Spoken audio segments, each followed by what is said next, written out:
today's event and reminded us all of the strength and the spirit of the department. May I now take the privilege of introducing our esteemed guest of honor for the day, Dr. Snehashish Sood.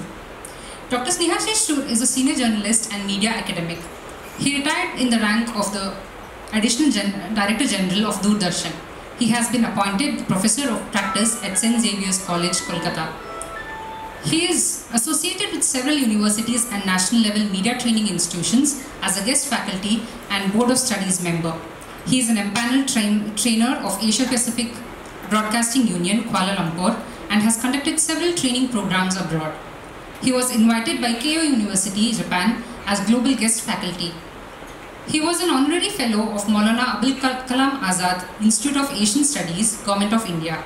He has been the president of Press Club, Kolkata for the last several years.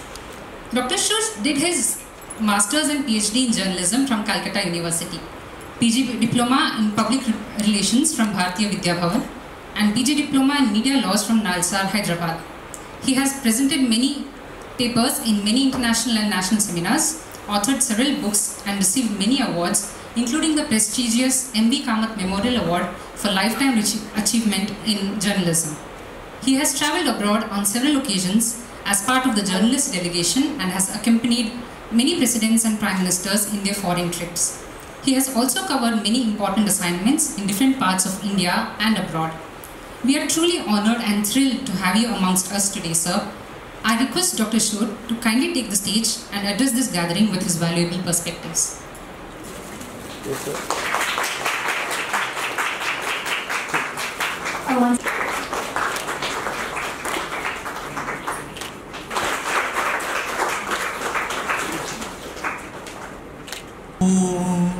Sahana bhavatu sahana vunaktu sahaviryam karvavahai tejashvinam adhinamastu ma vivishavahai. Om Shanti Shanti Shanti. This is the couplet from Taittiriya Upanishad, which the teacher and the students used to chant every morning at the commencement of their studies in the Gurukula in the ancient times. This means, may we, the teacher and students, be protected. May we, the teacher and students, be nourished. May we, the teacher and students, work together with great energy. May our study be effective. Let there be no animosity amongst us, the teacher and the students. Om, peace in me, peace in nature, peace in divine forces. I have not begun my speech with this couplet because it is formed as the scripture of a particular religion. But I think this is the basic mantra that everyone in an esteemed educational institution should remember, believe, and follow. Respected Professor Shondip Shornokar, the head of the Department of Humanities and Social Science, distinguished members of the faculty, including Professor Rajoshi Sengupta, the worthy degree recipients, scholars and students, proud parents, guardians and family members, members of the non-teaching staff, honorable alumni, alumnae, ladies and gentlemen. It is indeed a great pleasure and privilege for me to attend this auspicious departmental convocation ceremony being held as a part of the 58th convocation of this esteemed epitome of higher education in our country. The Indian Institute of Technology Kanpur is one of the premier and prestigious institutions of higher learning in post-independent India. As we all know, the IITs were set up just after the independence, primarily to have more competent personnel to support the technological, scientific, social and economic development in our country. Set up in late 1950s and early 1960s with the esteemed motto, Tamaso ma jyotirgamaya, which means lead me from darkness to light. This valued institution had a unique feature of having the Department of Humanities and Social Sciences since its inception, along with other science and engineering departments. This is a glaring example of integration of technology education with that of humanities and social sciences. This is very much essential to have a set of competent manpower to build our nation who are technologically skilled, socially aware, ethically right, and creatively adaptive. I have every reason to believe that the Department of Humanities and Social Sciences has effectively been contributing to transcend this mandate into reality through all these years. This proper blending is always essential, as all technological innovations and developments are actually required to serve human needs and values. The knowledge of social science is definitely crucial in assessing the society in the light of equity, justice, and rights. Those who are trained in humanities and social sciences are capable of analyzing complex situations, interpret ambiguity, and challenge assumptions with empathy and cross-cultural understanding. The knowledge of social science is definitely crucial in assessing the same. They are supposed to initiate informed debate on contemporary public issues like surveillance, automation, and digital rights. In this connection, I would like to quote Steve Jobs, as he said, and I quote, "It is in Apple's DNA that technology alone is not enough. It's technology married with liberal arts and humanities that yields us results that make our hearts sing." My dear students, I don't know whether you as students of humanities and social sciences have come across with any so-called comparison with the students of STEM, as there are many in this campus. STEM refers to science, technology, engineering, and management. I don't think there is any scope for that, as each of streams is equally relevant and it individually contributes to our nation building, as we already discussed. There is a growing need for integration of humanities and social sciences with pure and applied science and technology.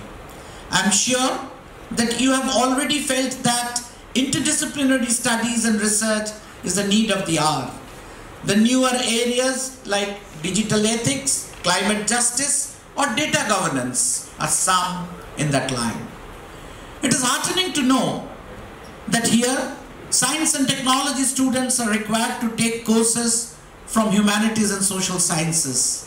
This is very important academic structure indeed. I'm also glad to know that the technology students enjoy these courses very much. My dear degree recipients, scholars and students, some of you are entering into a new life today, and others are preparing for that. At this juncture, the main issue which concerns most is the use of artificial intelligence, especially in the field of humanities and social sciences. As your head of the department, Professor Swarnokar, has explained it correctly, I am equally towing his line in mentioning that on one side, AI enables analysis of large-scale historical texts, literary works, social media and oral histories. It also helps uncover patterns and trends not visible to human researchers alone. It also facilitates the activities of natural language processing, or NLP, handling massive social data sets, text mining, image recognition, and pattern discovery, among so many other things. It also helps in finding out bias in content, literature, and social media. However, we should not forget that human element should remain at the center of all our activities. We should not allow AI to master our brains, but make use of it to facilitate our work. We need to see that AI must be in conformity with human values, diversity, and ethical thinking. This is the need of the hour. And while embracing AI, we must see that it only remains as a subsidiary to help human beings, but never be allowed by us to overpower the human endeavor. However, whenever talking about AI models being used in social science research, a caveat must be recognized. These large language models have been developed on selective database by gigantic corporate entities, and their goals may not be aligned with the true purpose of the researcher who is using them. One must always ask the question, can this difference be truly reconciled? Or will the bias introduced by conflicting motivations confound the insight that is being gained from using these AI models as analytical tools? This is a dilemma you should never forget. My dear scholars, as you step out today as newly minted doctors of knowledge, let us reflect not just on what we have achieved, but on what we must now contribute. My dear friends, our planet is speaking in rising seas, scorching heat waves, vanishing forests, and displaced lives. It reminds us that our progress must not come at the planet's peril. Climate change is not someone else's issue, not tomorrow's either. It is here, urgent, complex, and deeply human, and a much contemporary issue to be tackled at this very moment without any further delay. You, as PhD graduates, are part of a rare group entrusted with the power of knowledge, and with it comes the responsibility to shape the future, not just for industries or institutions, but for humanity and the Mother Earth.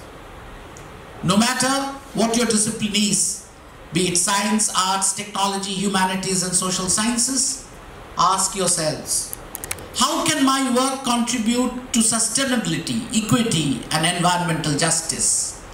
We need scientists who innovate green solutions, need social scientists who map climate impacts on vulnerable communities, need humanities scholars who imagine our relationships with nature, and educators who inspire the next generation to live responsibly. Climate change is not only a technical issue. It is a moral challenge, a cultural reckoning, and an opportunity to redefine progress with compassion, balance, and wisdom. So, let your PhD not only be a mark of expertise, but a pledge to stand for the planet, to lead with integrity, and to research with conscience. Because a degree changes your life, but your choices from today onward can help change the world. Worthy degree recipients, this is a very important turning point in your lives, as you are now at the crossroads of your academic career. Either you will go for a lucrative job, which awaits all the IITians, as we all know, or you will go for further research or teaching, where you are going to influence several others. Let me quote a verse from the Holy Bible, which you may kindly remember in the days to come. And I quote, "What profits a man if he gains the whole world and loses his heart?" This is from the Holy Gospel according to St. Mark, chapter 8, verse 36. You need to choose what you will prefer in your life, whether you will only go for mundane pleasure and so-called achievement, or you will do what is good for the mankind. My dear friends, material success is meaningless if it comes at the cost of your inner self, your values. It warns against spiritual emptiness, moral compromise, and emotional disconnection in the pursuit of power, wealth, or worldly acclaim. So, please to keep it in your mind in selecting the priorities of your life. attaining peace for your own self and giving peace to others are very important in comparison to worldly gains and power for which many of us run after, but end the journey in a disaster. Let me also quote from the Holy Quran in Surat Az-Zamar chapter 39 verse 9. It is said, and I quote, "Are those who know equal to those who do not know? Only they will remember who are people of understanding." This is really a powerful reminder of the value of knowledge and wisdom over ignorance. Dear degree recipients, as you step out of the academic institution and enter into the real world, filled with opportunities, challenges, and relentless competition, remember this truth. Success is not just about how far you go. It is actually how well you are, inside and out. In this age of deadlines, comparisons, and constant pressure to prove your worth, your mental health is not a luxury. It is your foundation. Your peace of mind is your power. A calm, focused mind can make better decisions than a stressed one. Burnout is real. Chasing goals without rest or reflection may win you the race, but at what cost? Please think. Asking for help is strength, not weakness. Don't hesitate to talk, seek support, or take breaks when needed. Please balance your life between work and personal priorities. Nourish your passions, relationships, and inner life as much as your ambitions. The world may demand excellence, but true success lies in being both accomplished in one side and well on the other. You owe it to yourself not to just survive, but to thrive mentally, emotionally, and spiritually. My dear friends, take care of your mind along with your body like you take care of your future, because they are deeply connected. You all are passing out today, but you will continue to be alumni and alumnae of this prestigious institution, which is your alma mater, means second mother. It is true that we cannot repay the debt to our mother, but we can always try. Please come back. Always get connected with this epitome of higher learning, for which not all of you are proud of, but the entire nation is. Your institution has a unique monthly giving program for alumni of IIT Kanpur. Through this innovative scheme, alumni get an opportunity to support their alma mater on a regular basis.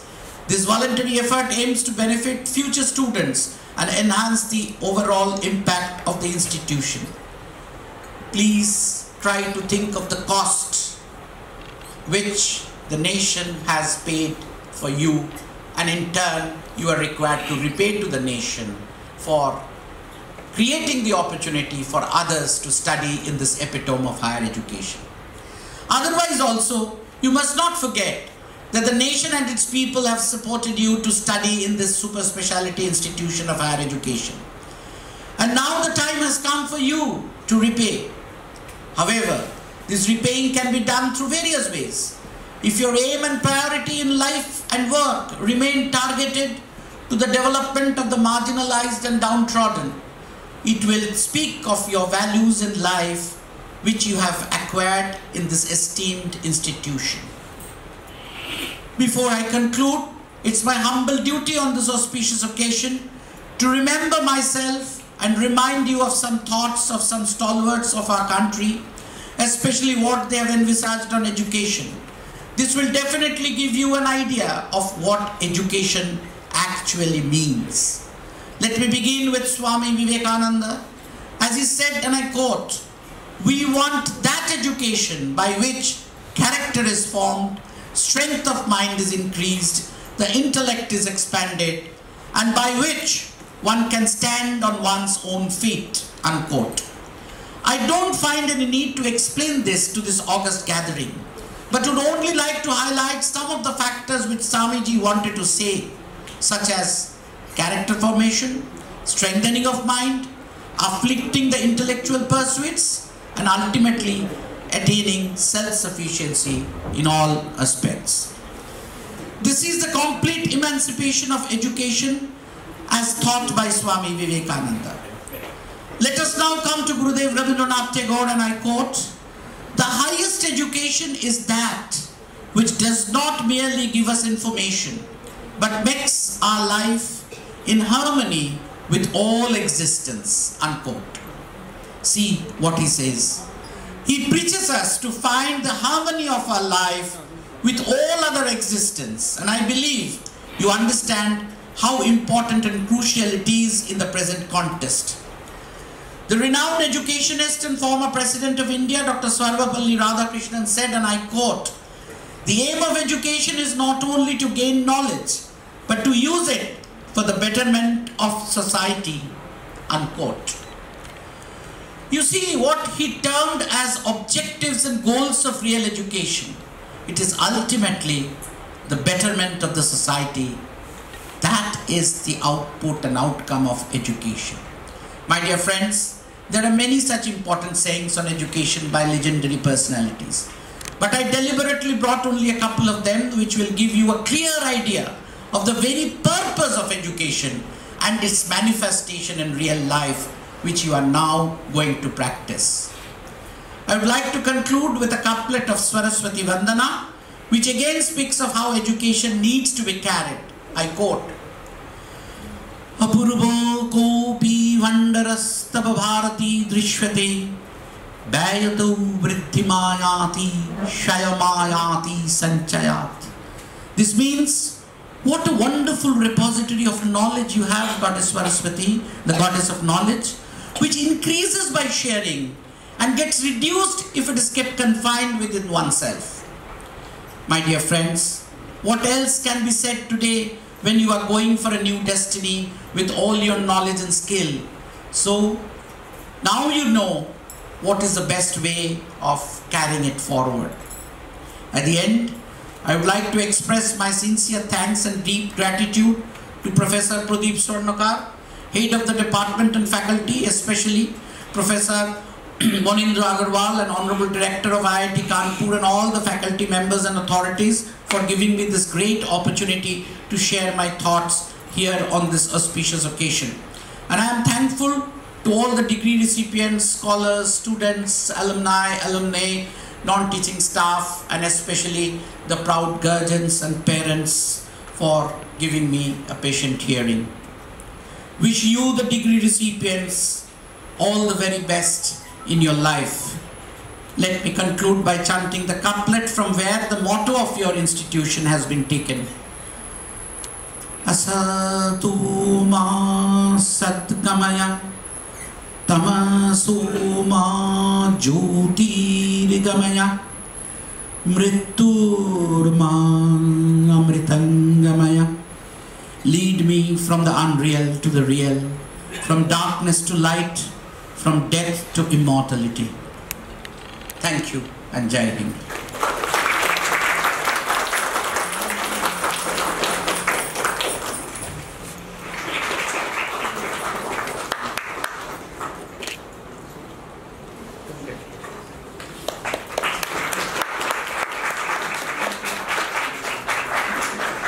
एक और कर लो।